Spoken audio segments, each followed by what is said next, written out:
have been a number of surveys, in particular the census of 2011, which have really shown that across England, many more people see themselves in primarily English rather than British terms. Now that's been a gradual, not a dramatic change, but it's something that is beginning, I think, to work its way into the political world. What's really aided that development has been the rise of UKIP, because UKIP is really a political force that has its home and its heart in England. And it's, I think, the kind of populist nationalism which UKIP offers, and the way in which it speaks to a certain face of contemporary English identity, which has got other politicians worried.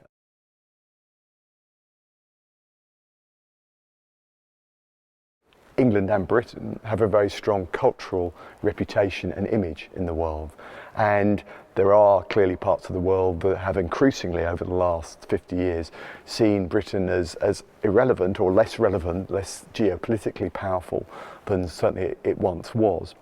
And that of course has set up this profound dilemma for the UK about whether it wants to be an enthusiastic, active shaper of a European-wide project, or whether it actually goes with an Anglo-American type of choice. So there are kind of real geopolitical dilemmas here, which also, I think, touch upon or are related to these questions of Englishness.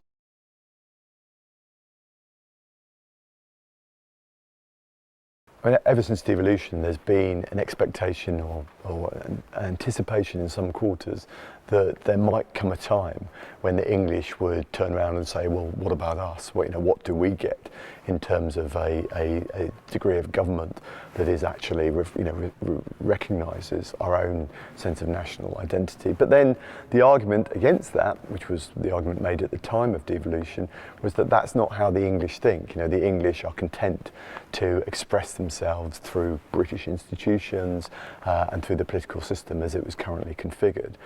What's really striking is that in the last few years, that abiding assumption has begun to fall apart.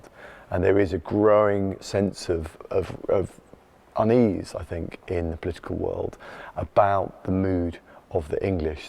The questions of nationhood, identity, territory, culture, tradition, what it means to be English, how we understand our past, all of those have begun slowly to creep back into everyday life, and also increasingly into the political world. The evidence is quite striking here that from about 2007, certainly by 2008, you see the proportions, the numbers of people who see themselves as English, not British, begin to grow.